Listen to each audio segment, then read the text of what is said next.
Sama sa kanunayng mahitabo, ang pulisiya nga sugdan dinhi sa Sugbo kanunayng sundon sa pangagamhanan sa kauluhan, sama karon sa optional nga pagsulob og face mask. Human sa dugay nga panaglalis sa optional nga pagsulob sa face mask sa outdoor setting, gikonsidera na karon sa nasyonal nga pangagamhanan nga ipatuman kini sa tibuok nasud.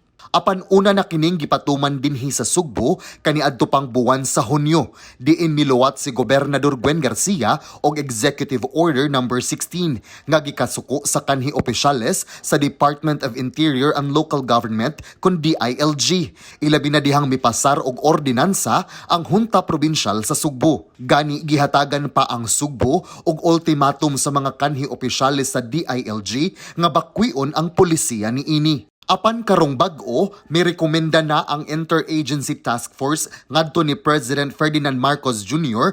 nga himuon ng voluntaryo ang pagsulob sa face mask sa outdoor setting nga sama sa optional nga polisiya sa lalawigan sa Sugbo ug sa non-obligatory nga polisiya sa dakbayan sa Sugbo. Ang kulang na lang mao ang formal nga pagtugot sa presidente aron mamahimo na kining pulisiya sa tibuok nasud nga sama usab sa pulisiya nga gipatuman karon sa mga nasud sa Singapore, Australia ug uban pa.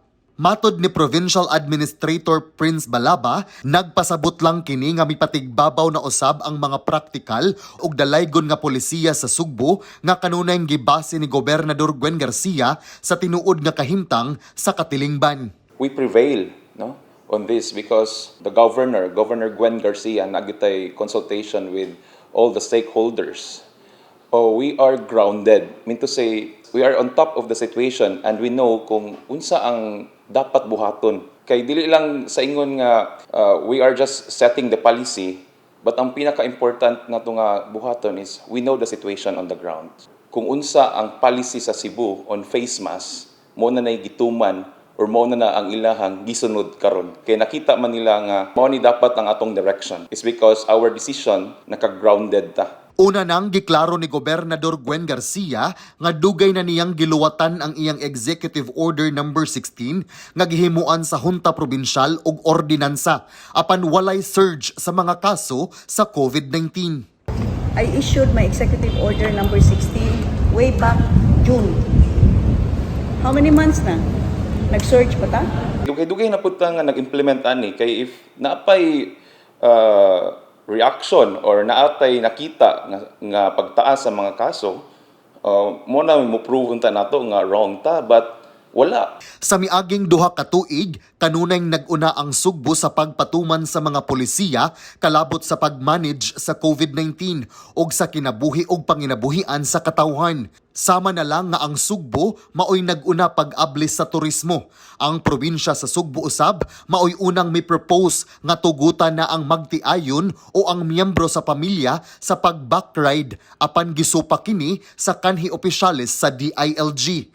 Ang Sugbo usab ang unang mihukom pagtangtang sa swab test requirement sa mga mamiyahi padung nganhi ilabi na kung vaccinated na ug ang maong pulisiya gisupak usab sa mga kanhi opisyales sa DILG. Ang Sugbo usab ang unang mipatuman sa swab upon arrival policy ug pagtangtang sa quarantine requirements sa mga overseas Filipino workers ug balikbayan nga muuli ug nahimo usab kini nga kontrobersyal. Gani ang mga opisyales sa DOH ug IATF mianhi pa sa Sugbo aron atubangon ang Hunta Provincial kalabot niini nga isyu.